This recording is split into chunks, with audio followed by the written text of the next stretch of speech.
हाँ, क्वेश्चन ये है बेटा आपका, एक particle is dropped from a height small H. बहुत सिंपल है, particle is dropped from height small H. देखिए कितना बेसिक क्वेश्चन उठाया मैंने, is dropped from height small H. ठीक है, find out kinetic energy just before, या find out speed of the particle just before it strikes the ground. ठीक है, find out speed of the particle, find out speed of particle just before it strikes the ground, just before it strikes the ground, just before strike करने से पहले ground पर इसकी speed कितनी होगी particle की, ये पूछना चाह रहा हूँ मैं आपसे। तो क्या आप बता पाएंगे क्या? कैसे बताएंगे? पहले काइनेमेटिक्स से भी आता है आपको, जी एक्सलरेशन अंडर रूट टू जी। ठीक है, बट काइनेमेटिक्स की जगह इसको आप वर्क एनर्जी थ्योरम से करने की कोशिश करें, और काफ़ी प्रॉब्लम स्पीड स्पीड निकालने की इसी से करें, इसकी बजाय कि डायनामिक्स से शुरू करें।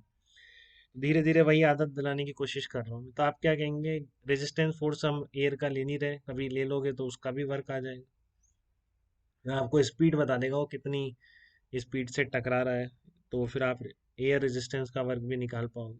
अगर अभी आप उसको हटा दो तो work done by M G केवल एक ही फोर्स है, इक्वल टू डेल्टा के। तो एम जी का वर्क लिखना कभी भी दिक्कत की बात नहीं रही है। M G into H, change in kinetic energy, यहाँ पर रिलीज किया है तो जस्ट जीरो स्पीड से रिलीज किया है। बेटा बहुत ही बेसिक इक्वेशन से मैंने शुरू किया है, तो आपको ये थ्योरम लगानी आनी चाहिए हमेशा। ठीक है ना, work done by all the forces equal to change in kinetic energy. इसमें सिस्टम एक बार क्लियर होना चाहिए, सिस्टम किसको लिया मैंने, पार्टिकल एज सिस्टम लिया। जो पार्टिकल सिस्टम है, पार्टिकल गिर रहा है, उसी को मैंने सिस्टम लिया, तो उस पर एम जी का वर्क ही आ रहा है। ठीक है, कोई तकलीफ नहीं। इसी तरह मैं यहाँ से इस तरह का क्वेश्चन पूछूं, मान लो एक वेज है, उस पे से ब्लॉक नीचे उतर रहा है, वेज का रफ वेज है ये, ठीक है ना, और आपका वेज क्या था, ये रफ वेज था ये, और आपका जो वेलोसिटी यहाँ पर ए से लेकर बी पॉइंट तक आता है, एच हाइट का वेज है। ठीक है, वेज का एंगल थीटा मान लेते हैं, ए से लेकर बी पॉइंट तक आया है। ठीक है, वेलोसिटी एट बी, यहाँ पर वेलोसिटी जीरो थी, मतलब ए से रिलीज किया गया था इसको, और वेलोसिटी एट एंड बी, जब ये बी पर पहुंच गया है, तो वेलोसिटी एट एंड बी आपको गिवन है यहाँ पर। ये इंपॉर्टेंट है कि आपको वेलोसिटी एंड बी वी भी गिवन है। यहाँ से रिलीज किया था आपने इसको, इस ब्लॉक को यहाँ से रिलीज किया, और जब ये नीचे पहुंचा बॉटम पे इस वेज के, तो इसका वेलोसिटी वेक्टर वी बी था, जो आपको दे रखा है, गिवन है। Velocity at the end B equal to V B है। ठीक है, तो वेलोसिटी एंड बी क्या है आपका, वी बी के बराबर है। तो आपको बताना है वर्क डन बाई फ्रिक्शन कितना है, वर्क डन, रफ वेज है ना, तो वर्क डन बाई फ्रिक्शन बताओ कितना है। वर्क डन बाई फ्रिक्शन आपको बताना है। ठीक है, तो क्या आप वर्क डन बाई फ्रिक्शन इसमें निकाल सकते हैं कि जब ब्लॉक को आपने वहां से रिलीज किया एच हाइट पर, सर वो भागता हुआ चला गया, बी पॉइंट पर वी बी स्पीड से क्रॉस कर रहा है, वो दे रखा है आपको, तो कैसे निकालेंगे बताइए। इस ब्लॉक को सिस्टम लें एक बार, ब्लॉक एज ए सिस्टम ले लिया आपने, ब्लॉक एज सिस्टम, तो work done by all the forces on the block will be equal to delta K. यही है, ब्लॉक को सिस्टम ले लिया, तो work done by all the forces equal to delta K on the block. तो कौन कौन से फोर्सेज लग रहे हैं, एक तो एम जी लग रहा है, प्लस नॉर्मल रिएक्शन फोर्स लग रहा है इस पर जब ये आगे मूव कर रहा है।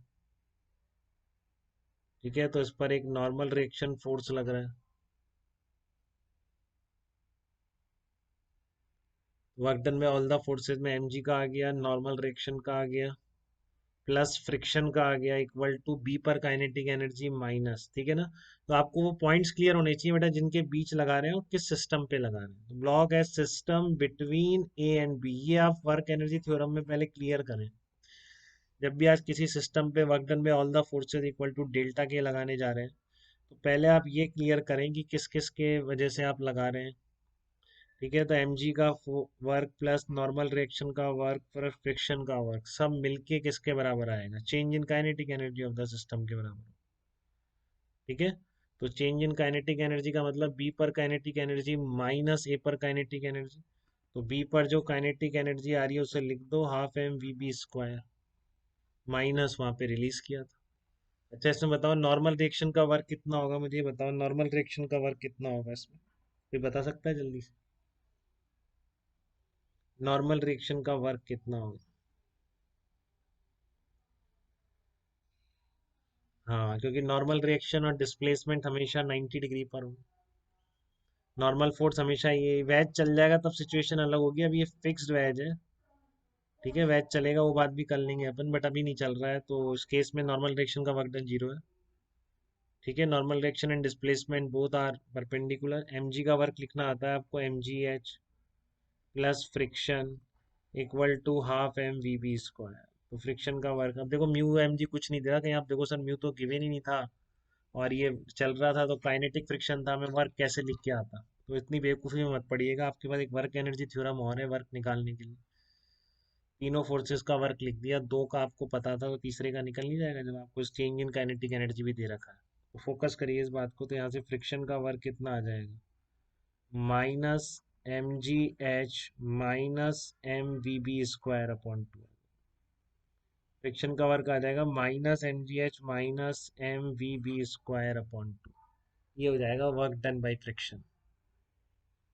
किसी को यहाँ तक कोई तकलीफ बेटा इस तरह की वर्क निकालने में?